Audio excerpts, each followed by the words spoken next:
Salut, je m'appelle Lisa et j'ai 18 ans. Tu connais ce sentiment quand tes parents pensent que ton petit copain n'est pas assez bien pour toi? Pour une raison ou pour une autre, dans ces cas-là, tu choisiras très probablement de les ignorer et de profiter de la vie avec ton amoureux. Et c'est ce que j'ai fait. Mais il s'est avéré que, comme souvent, papa et maman avaient raison. Tout a commencé l'année dernière. Comme d'habitude, mes parents m'ont invité au restaurant pour fêter la fin de mon année scolaire. D'un coup, le serveur m'a amené un cocktail sans alcool. J'ai essayé de lui expliquer que je n'en avais pas commandé, mais il m'a simplement souri en m'expliquant que c'était un cadeau du barman. J'ai levé les yeux vers le bar et j'ai vu un beau garçon qui m'a fait un clin d'œil. Mon père a froncé les sourcils. Il était clair qu'il n'aimait pas que je sois l'objet d'une telle attention. Mais je n'ai pas pu m'empêcher de jeter des coups d'œil furtifs vers le bar toute la soirée. Au moment de partir, ce même serveur m'a glissé une serviette dans la main en m'adressant un nouveau clin d'œil mystérieux. Ce n'est qu'une fois dans la voiture avec mes parents que je l'ai discrètement déplié. J'ai alors vu qu'un numéro de téléphone et le nom Karl étaient écrits dessus. J'avais tellement hâte que mon père se gare dans l'allée. J'étais impatiente d'être enfin seule et de pouvoir appeler ma meilleure amie Julie pour lui demander conseil. Qu'est-ce que je devais faire de ce numéro? C'est qu'elle avait plus d'expérience que moi avec les garçons, tu comprends? Mais même si elle m'a dit d'oublier cette serviette, je n'ai pas pu m'empêcher d'envoyer un message à ce numéro. On a commencé à discuter avec Karl. Le lendemain, il m'a proposé qu'on se voie et on a commencé à se fréquenter. Dès le début, je n'ai pas cherché à cacher que je sortais avec Karl. Ni à mes parents, ni à mes amis. Je disais à tout le monde qu'il était très courtois, attentionné et intelligent, mais personne n'avait l'air d'aimer mon copain. J'étais sûre que ce qui les gênait était qu'il venait d'une famille, comme qui dirait, plus pauvre. Et donc, selon eux, en travaillant comme barman, il ne deviendrait jamais bien riche. En plus, il vivait avec sa sœur et son bébé, et il n'avait pas d'autre famille. Karl était donc le seul à pouvoir subvenir à leurs besoins. J'étais à la fois très fière de lui, mais ça me faisait aussi un peu de peine. J'essayais d'aider, et de temps en temps, je donnais à Karl mes vieux vêtements et quelques jouets pour sa sœur et son neveu. C'était le moins que je puisse faire. Et bien sûr, je m'efforçais de comprendre qu'il n'avait pas beaucoup d'argent. Tu sais, pour m'inviter au ciné ou au resto tout le temps. Donc ça ne me gênait pas qu'on aille simplement se promener dans le parc, ou de payer pour nous deux de temps en temps. Mes parents n'étaient absolument pas enthousiastes par rapport à tout cela.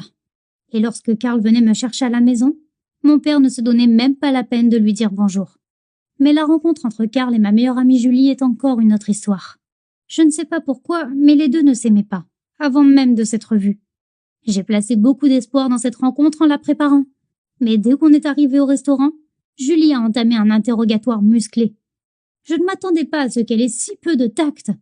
Elle lui a, par exemple, demandé son salaire, avant de se moquer de lui en clamant haut et fort qu'elle paierait le repas, vu qu'il ne pouvait pas se le permettre.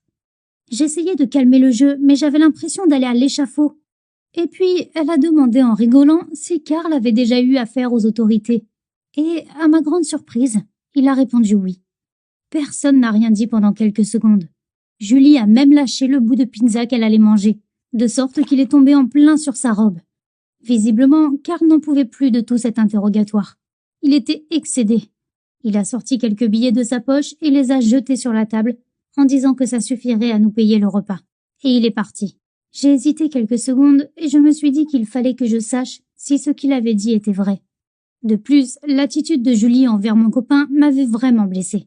Je lui ai jeté un regard noir et j'ai couru à la poursuite de Karl. L'histoire qu'il m'a racontée était très simple. Sa sœur et lui avaient dû endurer des moments très difficiles. C'était arrivé juste après la naissance du bébé. Ils n'avaient plus d'argent et ils avaient besoin d'acheter des affaires pour le petit, comme des couches et ce genre de choses. Donc, pendant quelques semaines, Karl a volé tout ça dans le magasin où il travaillait. Un jour, il s'est fait prendre par son chef qui l'a amené à la police. Par chance, le lendemain matin, son chef a décidé de ne pas porter plainte et il est revenu le chercher. En échange, il a dû travailler gratuitement dans le magasin pendant 6 mois pour tout rembourser. Et tu sais quoi? J'étais impressionnée par son courage et sa bonté. Même si voler reste répréhensible, je trouvais qu'il avait agi comme un garçon très mature, qui voulait juste prendre soin de sa famille. Et après avoir entendu tout ça, je n'avais qu'une envie, le prendre dans mes bras et l'embrasser. C'est la première fois que je lui ai dit que je l'aimais. Plus tard dans la journée, j'ai envoyé un message vocal à Julie pour lui raconter l'histoire. J'ai aussi essayé de lui arracher des excuses pour son comportement avec Karl, mais elle persistait à dire que quelque chose ne tournait pas rond chez lui. Forcément, après ça, Karl a bien fini par comprendre qu'aucun de mes proches n'était ravi de notre couple, et ça a commencé à le gêner. Mes 18 ans approchaient et mes parents préparaient une fête à la maison avec de la famille et des amis. J'avais vraiment envie que Karl vienne. Alors j'ai supplié mes parents d'être gentils avec lui, au moins pour un soir. Toute la soirée se déroulait bien, jusqu'au moment des cadeaux. Mes parents m'ont offert une voiture, celle que j'avais toujours voulu. J'étais super heureuse et excitée. Tout le monde s'est approché de moi pour mieux la voir, sauf Karl que je ne voyais nulle part. Je voulais l'appeler, mais mes proches venaient me voir un par un pour m'offrir des cadeaux et me souhaiter bon anniversaire. Alors je ne pouvais pas juste les interrompre pour prendre mon téléphone. Quand mon père m'a demandé où était mon copain, j'ai dû lui mentir en disant que Karl avait dû retourner travailler. Mais Julie a murmuré au même moment que Karl s'était sans doute enfui, car il ne pouvait se permettre de m'acheter aucun cadeau valable pour mon anniversaire. Forcément, toute cette situation me paraissait très bizarre. Quand j'ai enfin pu échapper à mes invités un moment, j'ai appelé Karl, mais mon téléphone était éteint. Inutile de préciser que ça m'a mis le moral à zéro pour tout le reste de la soirée. Le lendemain matin au réveil, j'avais un message de Karl. Il s'excusait pour son comportement et me demandait de venir le voir à son travail dans la journée. Forcément, j'étais énervée et très blessée. Mais d'un autre côté, je voulais aussi entendre ses explications.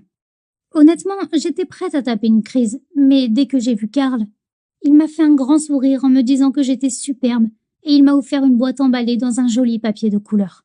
C'était le cadeau qu'il m'avait acheté pour mon anniversaire et c'était le dernier iPhone.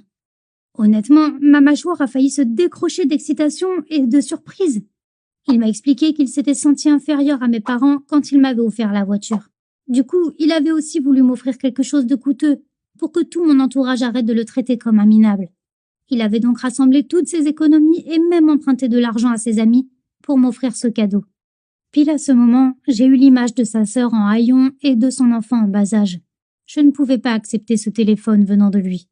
Mais j'avais beau essayer d'être polie et insister pour lui rendre, Karl n'a rien voulu entendre et il est devenu furieux. J'étais sûre qu'il se retenait de me crier dessus uniquement parce qu'il était au travail. Il m'a dit qu'il était très occupé et j'ai dû partir. Il ne m'a pas appelé ou envoyé de message de la journée. Le lendemain, quand j'ai essayé de le joindre, il m'a dit qu'il ne voulait plus me parler. Je me sentais tellement mal de l'avoir blessé. J'ai raconté toute l'histoire à Julie. Elle restait ma meilleure amie et j'avais besoin de son soutien. Mais elle m'a juste dit que cette dispute tombait bien, car je pourrais enfin trouver quelqu'un de mon milieu.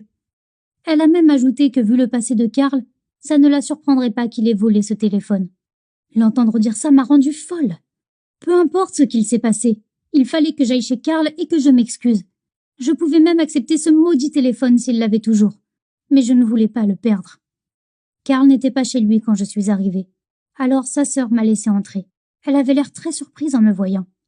Il s'est avéré que Karl ne lui avait jamais rien dit sur sa vie amoureuse. On s'est assises l'une en face de l'autre dans la salle à manger. Aucune de nous deux n'osait parler. Elle me dévisageait, comme si j'avais fait quelque chose de mal. J'étais un peu mal à l'aise. Je commençais à me dire que je n'aurais pas dû venir. J'allais partir quand la porte d'entrée s'est ouverte et que Karl est entré. Dès qu'il m'a vu, il est devenu blanc et il a laissé tomber les sacs de courses qu'il portait. Ce silence a été interrompu par le cri enthousiaste du neveu de Karl, qui a couru vers lui en criant « Papa est rentré !» Et soudain, le ciel m'est tombé sur la tête. C'était son fils. Au même moment, cette fille, que je prenais pour sa sœur, est devenue complètement folle et a crié à Karl qu'il l'avait trompée. Pas vraiment le genre de choses qu'une sœur dirait à son frère, n'est-ce pas? Je me suis précipitée dehors et je suis allée directement chez Julie.